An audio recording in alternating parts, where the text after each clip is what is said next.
ஜவஹர் அலி sir,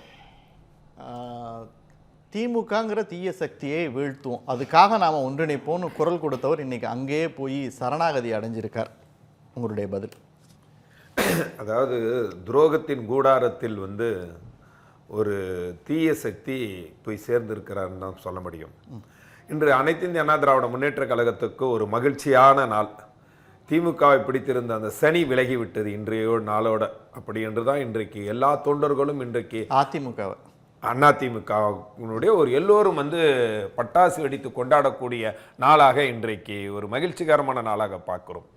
என்னடா ஒரு வெத்து வேட்டு இல்லை, நீங்கள் அப்படி சொல்லும்போது அவர் இருந்த இடத்த நினைச்சு பார்க்க கூடாதா? அந்த இடம் எப்படி வந்தது, யாரால் வந்தது என்பது அவர் நினைச்சு பார்க்க கூடாதா? யாரால் வேணும், கொடுத்தவங்க யாருங்கிறதையும் நம்ம யோசிச்சு பார்க்க சார். கொடுத்தவங்க யாருன்னா தொண்டர்கள். புரட்சி தலைவி அம்மா கொடுத்துருந்தா கூட அது எப்படி அவர் அறிவுபூர்வமாக செயல்பட்டாரு, ஆக்கப்பூர்வமாக செயல்பட்டாரு, இல்லை ஒரு பெரிய ஒரு படைபலத்தோட மக்கள் செல்வாக்கு இருந்ததெல்லாம் இருந்ததில்ல. அவர் பணிவா நடந்து கொண்டார். பணிவா நடக்கிறது மாதிரி ஏமாற்றினார். அதுதான் காரணம். அவருக்கு பதவி இல்லாத போது சசிகலா அம்மையாவரே தூக்கியதுன்னு தர்ம யுத்தத்துக்கு போனார். நீங்க அதாவது இன்றைக்கு திமுகவுக்கு ஒரு தோல்வி பயம் ஏற்பட்டிருக்கு. அதனாலதான் இது போல வெத்து வெட்டுக்கள், வீணா போன நோட்டுக்களை எல்லாம் சேர்த்துக்கிட்டு இருக்கிறாங்க. இல்ல, அவரு ஏன் திமுகவுக்கு போனார் அப்படிங்கிற கேள்வியை கேட்கறதுக்கு முன்னாடி அவருக்கான கதவுகள் எல்லாம் அதிமுகவில் அடைக்கப்பட்டனால தான் அவர் திமுக போனாருன்றதை நம்ம யோசிச்சு பார்க்க வேண்டாமா? அவருக்குள்ள கதவுகள் அடைக்கப்பட்டு 3 வருஷத்துக்கு மேலே ஆயிடுச்சு. காரணம் என்னென்னா, துரோகத்தின் மேல் துரோகம் அதிகமாக செஞ்சவர். எப்படி துரோகம் செஞ்சார்னா, அவர் தவறு மேல் தவறு செய்தார் என்று சொல்லலாம், ஆனால் துரோகத்துக்கு மேல் துரோகம் செஞ்சவர். எப்படின்னு சொன்னா, எப்பொழுது 2021 புரட்சி தமிழர் எடப்பாடியார் தான் முதலமைச்சர் கேண்டிடேட் என்று சொன்ன போதே அதற்கு தடையாக இருந்தவர் அவர். அந்த சமயத்திலே செயற்குழு பொதுக்குழுவிலே ஒரு போராட்டத்தையே நடத்தினார். அவருக்கு சில ஆட்களை அமைத்துக் கொண்டு அதற்கு முன்னே ஒரு போராட்டம், நான் தான் முதலமைச்சர், இல்லை தேர்தலுக்கு பிறகு முடிவெடுக்கும் சொன்னார். ஆனா அதெல்லாம் ஏற்றுக்கொள்ளாத செயற்குழுவும் பொதுக்குழு சார் அரசியல். அதுல என்ன துரோகம் இருக்க முடியும்? அதுதான் துரோகம். நீங்க ஏன் தனக்கான வாய்ப்பை கேட்கிறாரு. வாய்ப்பை கொடுக்கணும். தொண்டர்கள் ஏகோபித்த நன்மதிப்பை பெற்றவராக இருக்கணும். நீங்க சும்மா இருந்து வந்துட்டா அவருக்கு கொடுத்துருவாங்களா? ஒரு ஆட்சி திறன், ஆக்கப்பூர்வமான செயல்பாடு இருக்கணும், கட்சிக்காக உழைக்கணும். சொல்லி முடிச்சிடறேன். ஆட்சி திறன் இல்லாதவர், ஆக்கப்பூர்வமான செயல்பாடு இல்லாதவருக்கு ஏன் கட்சியில ஒருங்கிணைப்பாளர் பதவி கொடுக்கணும்? அது ஒரு சூழ்நிலை. அது ஒரு சூழ்நிலை. ஏற்கனவே நீங்க சொன்னீங்களா 3 முறை முதலமைச்சராக அம்மா நியமித்தார்னு சொன்னீங்களா, அந்த சூழ்நிலை காரணமாகத்தான். நான் என்ன கேட்கிறேன், முதல்ல தேனி மாவட்டத்தை எடுத்துக்கோ. தேனி மாவட்டத்தில் 4 தொகுதி. நான் தேனி மாவட்டத்தில் அவருக்காக பிரச்சாரத்தில் இருந்தவன். அந்த 4 தொகுதியில என்ன கூப்பிட்டு சொன்னவர். நான் பொய்க்கு சொல்லல, இது வரைக்கும் நான் சொல்லாத விஷயம் சொல்றேன். நீங்க எங்கேயும் போக வேணாம், இந்த தொகுதியிலே பிரச்சாரம் பண்ணுங்க, வேற தொகுதிக்கு போக வேணான்னு சொல்லிட்டார். சொன்னார் சார் என்கிட்ட. அந்த தேனி மாவட்டத்தில் இருக்கக்கூடிய 3 தொகுதிகளில் படுதோல்வி அதிமுக அடைஞ்சது. காரணம் என்ன? திமுக மறைமுகமாக இவர் வேலை செய்தார். இவர் மறுக்க முடியுமா? அவர் மட்டும் வெற்றி பெற்றார். தமிழ்நாடு முழுக்க இவருக்கு 112 தொகுதியில் பிரச்சாரத்துக்கு ஏற்பாடு பண்ணியிருந்தாங்க. ஆரம்ப கட்டத்தில் போனவர் அதற்கு பிறகு 60 தொகுதிக்கு மேல தோர்ந்து பிரச்சாரத்துக்கே போல. அவருக்கு காரணம் என்னடா, எடப்பாடியாரை முதலமைச்சராக ஏற்றுக்கொள்வதற்கு அவர் மனசு வரல.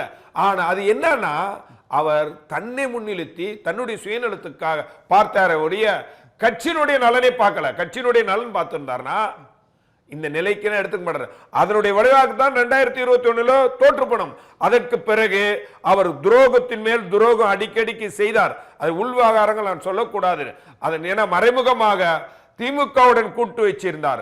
மறைமுகமாக திமுகவை பாராட்டி பேசினார். மறைமுகமாக தீய சக்தி திமுகவுடன் நெருக்கத்தை காட்டினார். அதன் விளைவாக அவர், அதாவது பொதுச் செயலாளர் எடப்பாடியார் முடிச்சிடும். முக்கியமான ஒரு விஷயம், எடப்பாடியார் தேர்ந்தெடுக்கிறாங்க சார். எடப்பாடியாரை தேர்ந்தெடுக்கும் போது அவர் முடியாதுன்னு சொல்றாரு. 2004 பேர் செயற்குழு பொதுக்குழு உறுப்பினர்கள் அத்தனை பேரும் ஏகோபித்திய ஆதரவுடன் தேர்ந்தெடுக்கிறார். அன்றைக்கு அவர் பிரச்சனையை கலப்பினார். அதுல ஒருத்தர் 2 பேர், யாராவது ஒரு 4 பேர் 10 பேர் அவருக்கு ஆதரவா ஏதாவது செயற்குழு பொதுக்குழு உறுப்பினர் ஒருத்தரா இருந்தாங்களா? யாருமே இல்லையா? அப்போ அவர் எப்படி பொதுச் செயலாளரவோ ஒருங்கிணைப்பாக முடியும்? அதன் பிறகு வெளியே வந்தவர் இந்த அனைத்து இந்திய அண்ணா திராவிட முன்னேற்ற கழகத்துக்கு எதிராக பல்வேறு துரோகம் செய்தது இல்லாம அண்ணா திராவிட முன்னேற்ற கழகத்தினுடைய தலைமை கழகமான எம்ஜிஆர் மாளிகையை அடித்து உடைத்து அவரும் இருந்தார் அந்த இடத்துல. கேளுங்க, அதிமுகல ஓபிஎஸ்க்கான கதவுகள் அடைக்கப்பட்டது அப்படிங்கிற விஷயத்தை நீங்க பதிவு பண்ணிருக்கீங்க. நான் மறுபடியும் உங்ககிட்ட வரேன். முழுசா கேட்டீங்கன்னா மறுபடியும் கேள்விக்கு பதில் சொல்லுங்க. சேர்த்து ஒரே கேள்வி, இவங்க ஜெயலலிதா காலத்துல தானே இவங்க இருந்த ஓபிஎஸ் இருந்தாரு. அப்ப ஜெயலலிதாவுக்கு இது எதுவுமே தெரியாதா? இப்படி ஒருத்தரை வச்சுக்கணும்னு தெரியாதா? முதலமைச்சர் பதவியை வந்து தனக்கு சிக்கல் வரும்போதெல்லாம் முதலமைச்சர் பதவியை கொடுத்தாருல.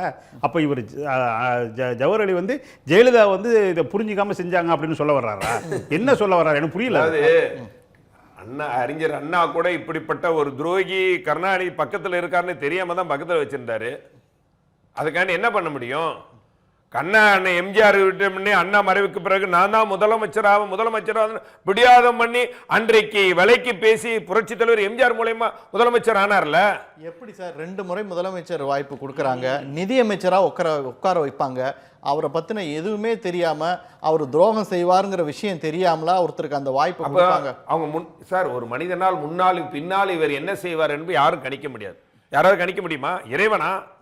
இறைவனால் மட்டுமே கணிக்க முடியும் ஒருவர் பின்காலம் எப்படி இருக்கும் என்று. அதனால அவர் முன்னாடி நாடகத்தை நடத்தினார், நல்ல பள்ளியாக நடந்து கொண்டார். ஆனா காரணம் அங்கே வேற.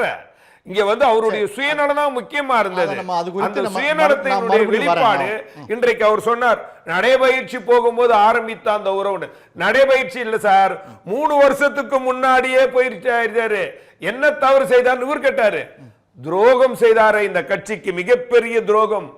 அந்த துரோகத்தை விட யாருன்னு, அதாவது இவர் கட்சி இவர் ஒரு எம்பியை தேர்ந்தெடுக்கிறார் சார். இவரு போகும்போது ஆரம்ப கட்டத்துல இவரோட பல பேர் போனார்கள். தர்ம யுத்தம் நடக்கும் பொழுது நான் இன்னும் இன்றைக்கு அண்ணா திமுக இருக்கக்கூடிய பல செய்தி தொடர்பாளர்கள் இவரோடு இருந்தோம். ஆனால் இவர் எப்படிப்பட்ட சுயநலவாதி என்பது எங்களுக்கு தெரியும்.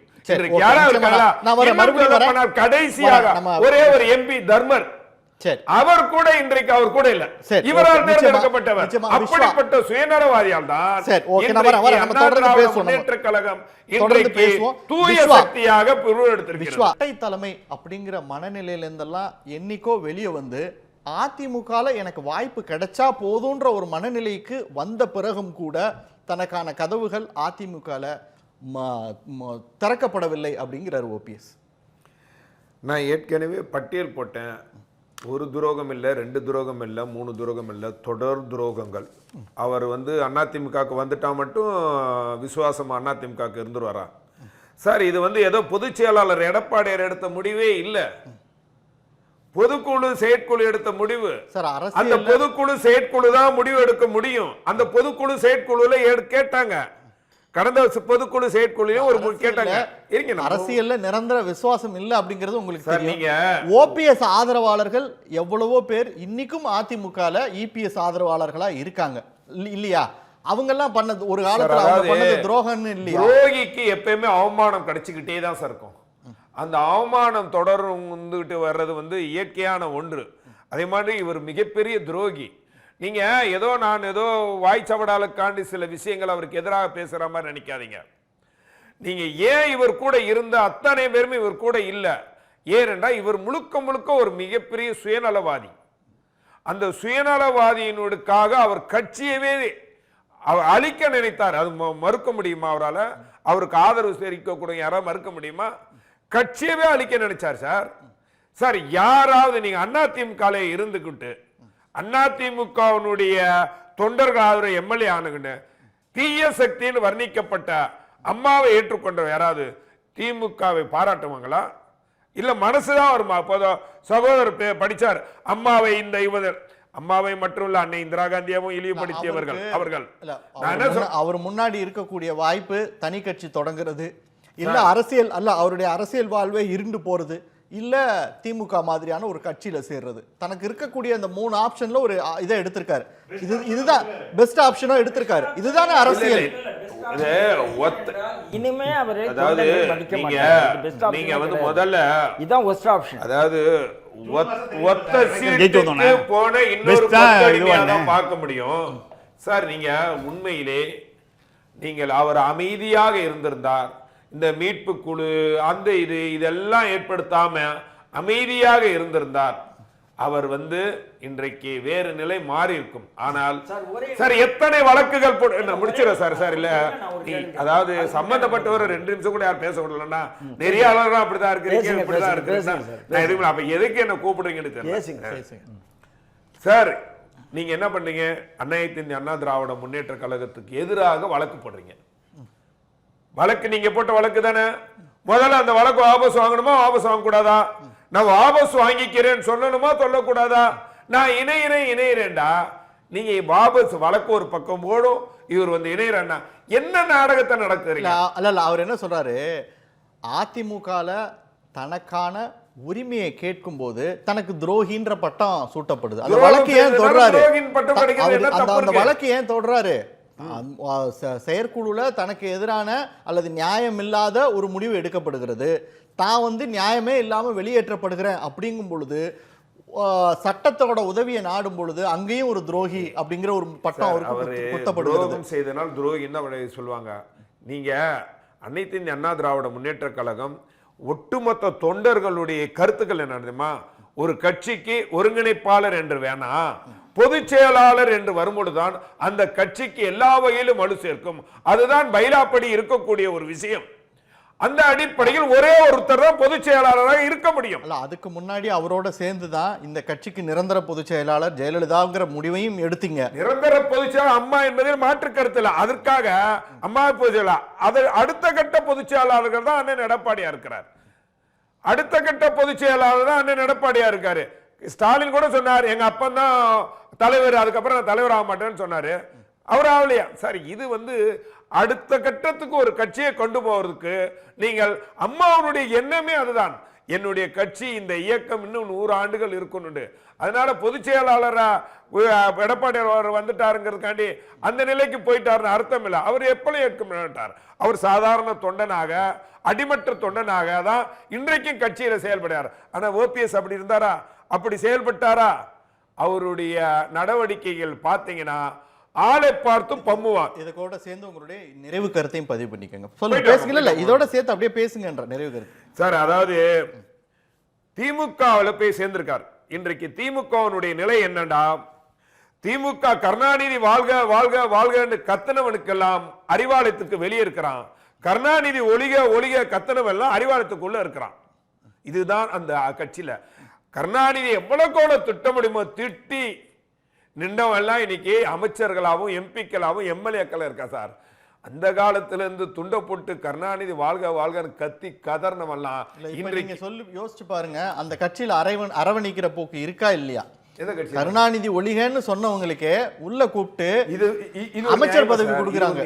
இது ஒரு சார், தன்னுடைய குடும்பத்தை உள்ளவர்களும் முதல்ல அரவணைக்க வேண்டும். குடும்பம்னா சொந்த குடும்பத்துல சொல்லலாம். ஓபிஎஸ் செய்தியாளர்கள் கிட்ட சொல்றாரு. சார், நான் என்ன சொல்றேன் சார், இது ஒரு இதா சார். அப்போ நான் என்ன சொல்றேன், நீங்க அரவணைக்கிறது என்பது வேற. ஆனால் இருக்கக்கூடியவன் இன்னும் அறிவாலயத்துக்கு வெளியவே கத்திக்கிட்டு இருக்கிறாப்ல. இருக்கக்கூடியவருக்கு எந்த பயனும் இல்லாமல் இருக்க. ஆனால் அனைத்து இந்த அண்ணா திராவிட முன்னேற்ற கழகம் என்ற ஒரு மாபெரும் மக்கள் இயக்கத்தில் பயின்ற ஒரு பட்டறையில் வளர்ந்த ஒருவரை நீங்கள் அப்படியே அலக்கா அப்படியே நீங்க தூக்கிட்டு போய் கட்சியை நடத்துறீங்களே. என் திராவிட முன்னேற்ற கழகத்துல உருப்படியான ஆள் ஒருத்தரும் இல்லையா? அப்போ அதிமுக பயிற்சி பட்டறையில் பயின்றவர்களால் தான் ஒரு கட்சியே எம்எல்ஏவும் எம்பிக்களாக இருக்க முடியும் என்றால், இது வரைக்கும் கேள்விப்பட்டிருக்கீங்களா? ஒரு கட்சி, ஒரு எம்எல்ஏ இன்னொரு கட்சிக்கு போயிருப்பாரு, எம்பி இன்னொரு கட்சி போயிருப்பாரு, ஒரு அமைச்சர் இன்னொரு கட்சி போயிருப்பாரு. ஆனால் ஒரு முதலமைச்சர் இது வரைக்கும் இன்னொரு கட்சிக்கு போனார் வரலாறு இந்தியாவில் எங்க பார்த்திருக்கீங்களா? அந்த வரலாறை இன்னொரு கொத்தடிமை படைத்திருக்கிறார். ஓகே.